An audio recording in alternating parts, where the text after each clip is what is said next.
सभी लोगों को प्रणाम। और जैसा आप लोग सब लोग जान रहे हैं कि हम लोगों को जो है घर से बाहर जो है सरकार निकलने नहीं दे रही है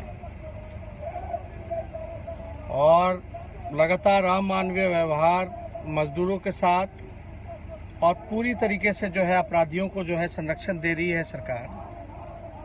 और हम लोग तो चाहते थे जो पीड़ित परिवार है उससे जाकर के मिले। हम लोगों का कामना था कि जो गरीब है, पीड़ित है, उसको हम लोग न्याय दिलाने का काम करें, न्याय दिलाएं। लेकिन हम लोगों को रोका जा रहा है। हम अपने विधायक और जितने भी कमेटी के चेयरमैन हैं उनके साथ हम जा रहे थे। हम लोगों को रोका गया, लेकिन अपराधियों को छूट है गोली चलाने में। अपराधियों को पूरा छूट है कि लॉकडाउन में जा कर के आप जो है अपराध चरम सीमा पर पहुंचाएं, हत्या, लाशें बिछाएं, बलात्कार करें।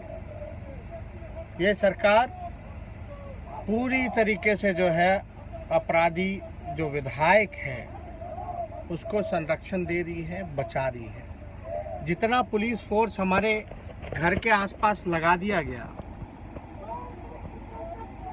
अगर इतनी ही तेजी अगर विधायक को गिरफ्तार करने में लगाई होती, अपराधियों को पकड़ने में लगाई होती, तो शायद बिहार की स्थिति ऐसी नहीं होती। जब लॉ एंड ऑर्डर पे खतरा हो, जन सुरक्षा, जन अधिकार पे जब खतरा हो,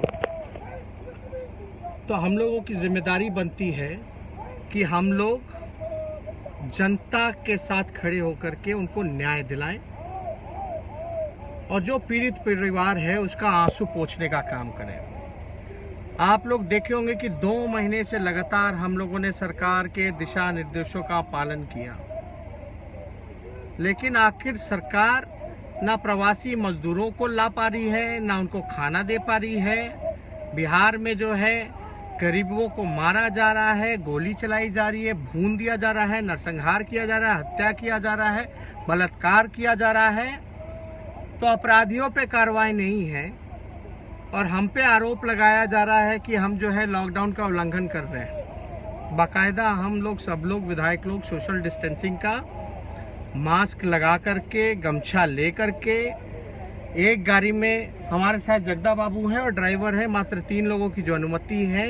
ये अपराधी जो है आदतन अपराधी है और इसको पूरी तरीके से सरकार जो है संरक्षण दे रही है। और मुझे रोकने का मतलब ये है कि ये साबित हो गया, सरकार एक्सपोज हो गई कि सरकार जो है वो पूरी तरीके से अपराध की जननी है। बिहार में पूरी तरीके से अपराध का बोलबाला है। और अभी हम विधायक के साथ साथ नेता विरोधी दल हैं, संवैधानिक पद है। अगर पुलिस हमको रोक रही है, एक तरह से होम अरेस्ट करके रखा है, होम अरेस्ट करके रखा है। और होम अरेस्ट क्यों किया गया है मुझे नहीं पता। ऐसा कोई कागज भी नहीं दिखा रहे हैं, कोई ऑर्डर भी नहीं दिखा रहे हैं जिससे हमको होम अरेस्ट किया जा सके। हम नेता विरोधी दल हैं, हम अपने विधायकों के साथ हमने बोला अधिकारियों को कि हम जाना चाहते हैं, विधानसभा जाना चाहते हैं और विधानसभा जाकर के विधानसभा स्पीकर से मिलना है। विधानसभा स्पीकर से मिलने की अनुमति, और अनुमति क्यों दी जाए, ये तो हमारा अधिकार है। और जनता ने जिस उम्मीदों के साथ चुना है, हम लोगों की जिम्मेदारी बनती है, अगर जनता परेशान है, बदहाल है, लाचार है, बेबस है, तो हम जो है पीड़ित है तो उसकी आवाज़ उठाएं और उसको न्याय दिलाएं। हमको विधानसभा भी नहीं जाने दिया जा रहा है।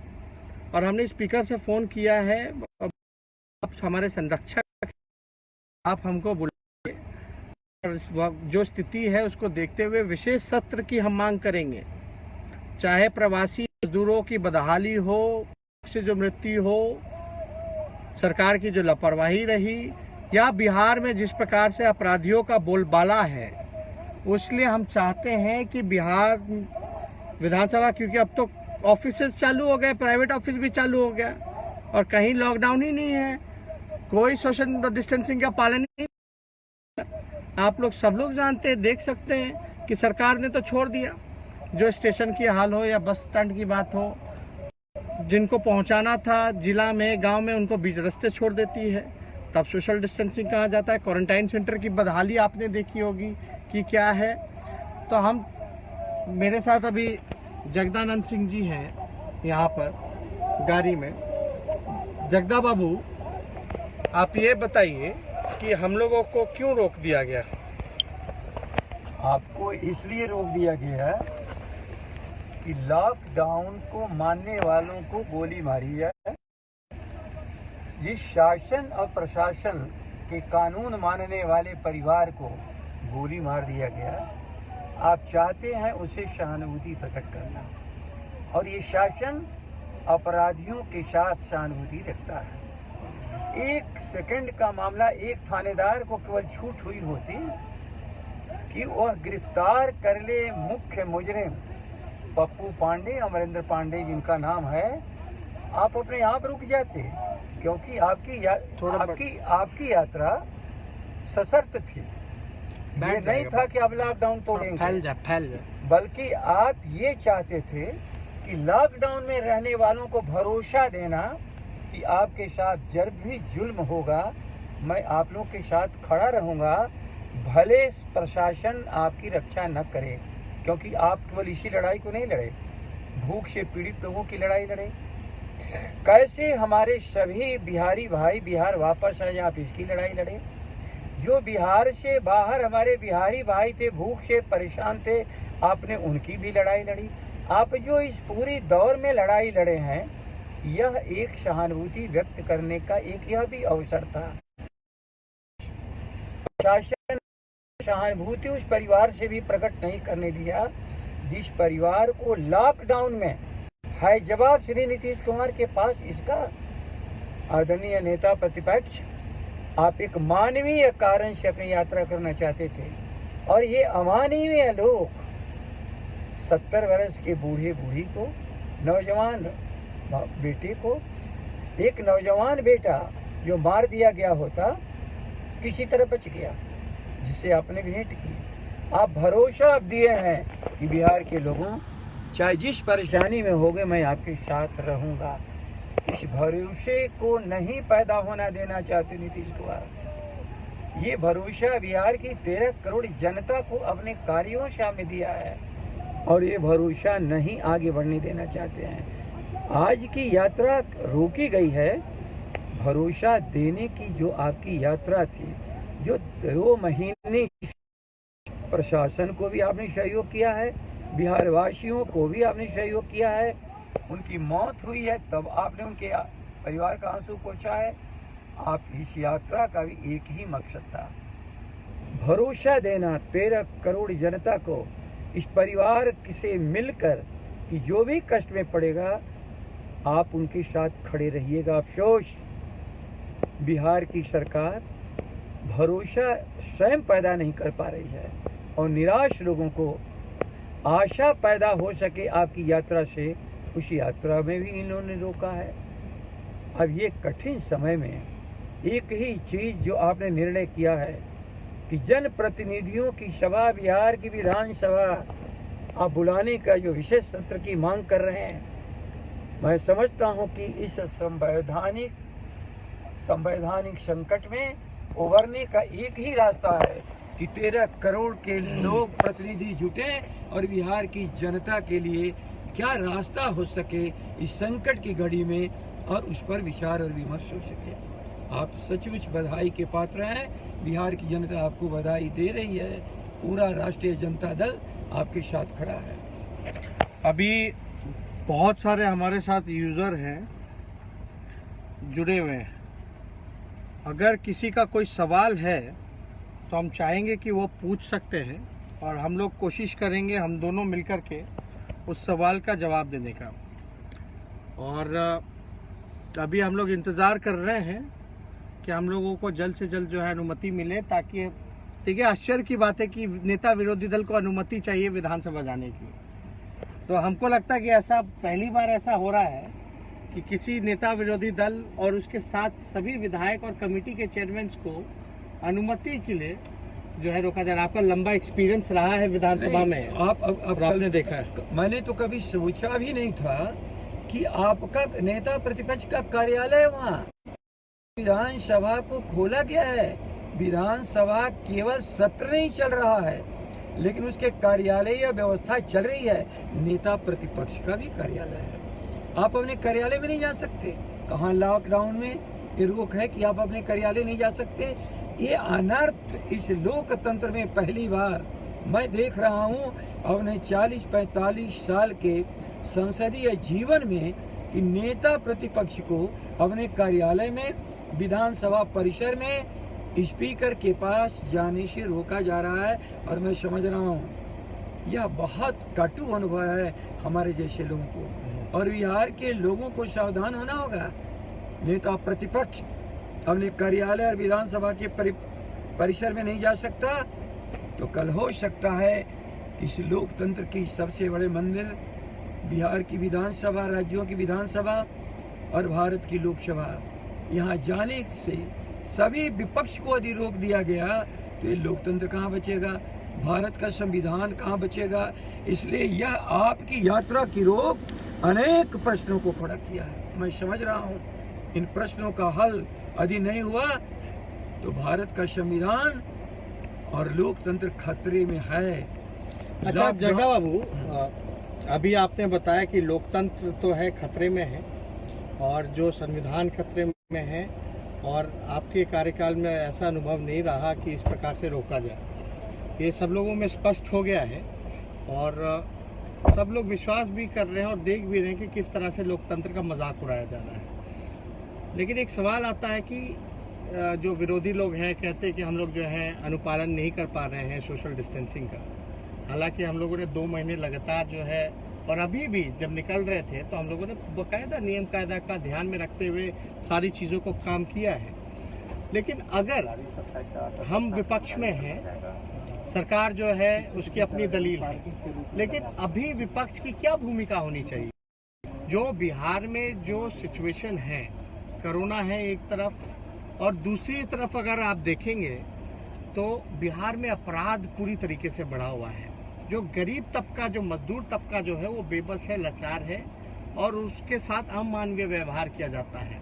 अगर कोरोना मान लीजिए और लॉकडाउन जो है और 2 महीने 3 महीने या 6 महीने रहे तो क्या हम लोग घर में बैठे रहें? और जब हम लोग घर में बैठ के ट्वीट करते हैं या अपने लोगों को बोल करके संभव मदद पहुंचाने का काम करते हैं, तो ये सरकार के कुछ टीटीएम लोग जो हैं, जो ताबड़तोड़ मालिश किया जाता है नीतीश कुमार जी के इशारे पे, वो कहते हैं कि ये ट्विटर बॉय है और ये लोग जो है लड़ाई नहीं लड़ रहा है। मतलब हमारे ही लोगों, हम ही लोगों पर जो है इल्जाम लगाने लगता है। तो हम ये जानना चाहेंगे और दर्शक भी जानना चाहेंगे कि विपक्ष की इस दौर में क्या भूमिका होनी चाहिए। अगर लॉकडाउन अगर कंटिन्यू रहा तो हम लोगों को क्या करना चाहिए?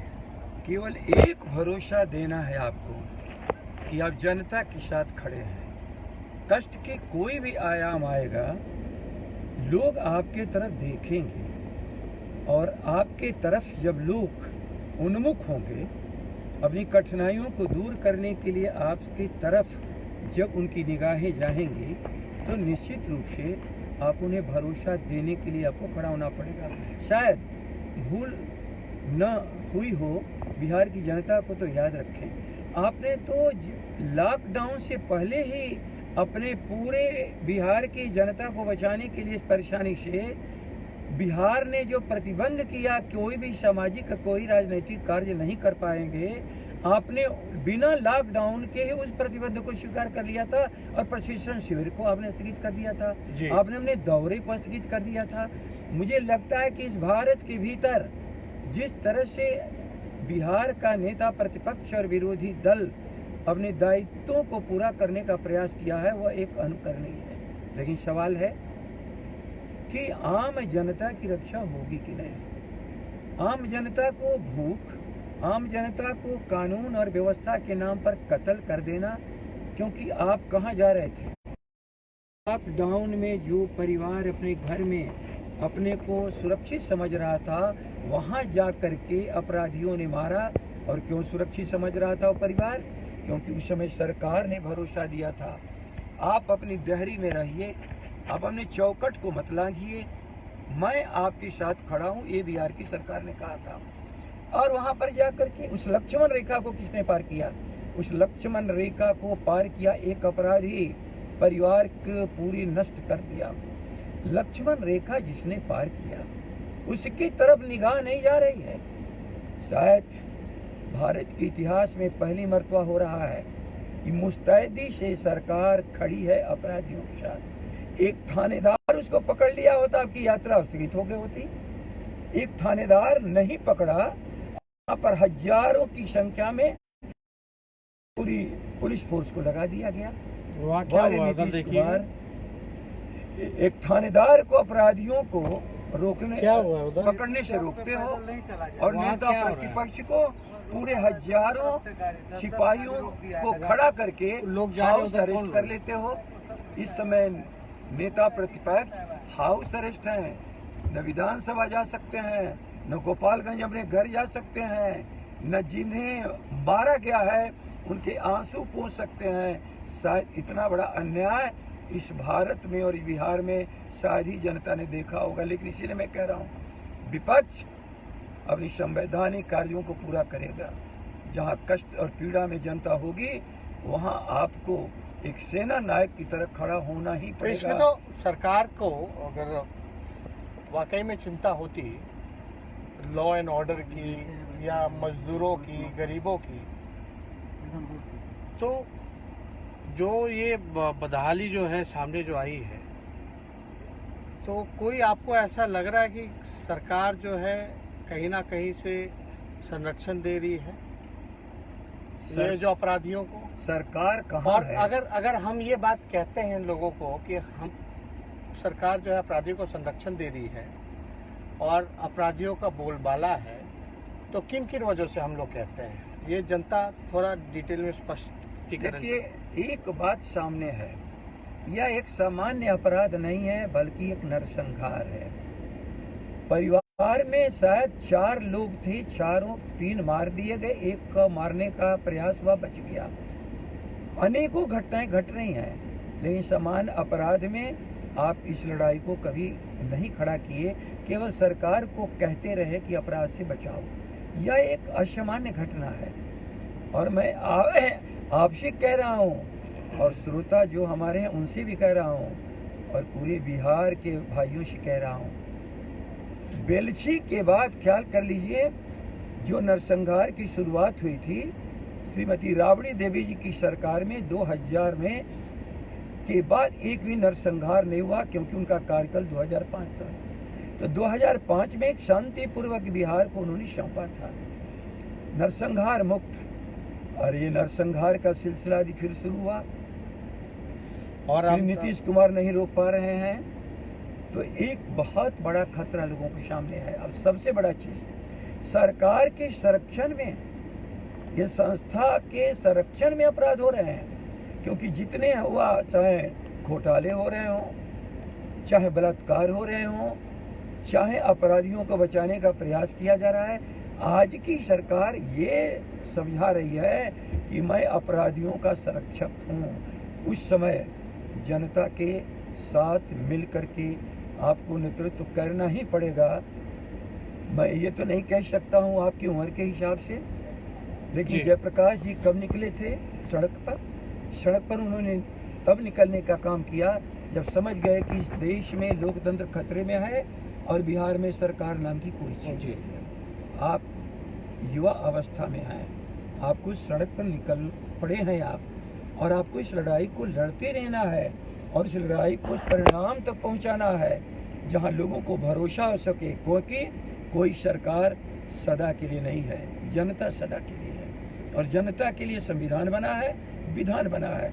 जब सारी संस्थाएं खत्म हो जाती तब जनता को खड़ा होना पड़ता है और जनता को नेतृत्व आप जैसे लोगों को प्रदान करना पड़ता है। जी, अभी के लोग कह रहे थे कि हम लोग ड्रामा कर रहे हैं, पॉलिटिक्स कर रहे हैं। तकरीबन हम लोगों को स्पीकर साहब से बात किए हुए काफ़ी टाइम हो गया, प्रशासन के लोगों से बात किए हुए काफ़ी टाइम हो गया कि भाई हमको जो है विधानसभा जाने दो, हम स्पीकर साहब से मिलना चाहते हैं। इतना देर हो गया, अगर हम लोग ड्रामा कर रहे हैं तो ये लोग ड्रामा को बढ़ावा क्यों दे रहे हैं? यानी ये साबित होता है कि हम लोग या तो ड्रामा नहीं कर रहे हैं, और अगर हम लोग ड्रामा कर रहे हैं तो ये लोग इतना जो है हमको जाने में कितना दूर है, यहाँ से विधानसभा हमको लगता है 1.5-2 किलोमीटर जो है वो दूर है। तो ये लोग अगर ड्रामा हम लोग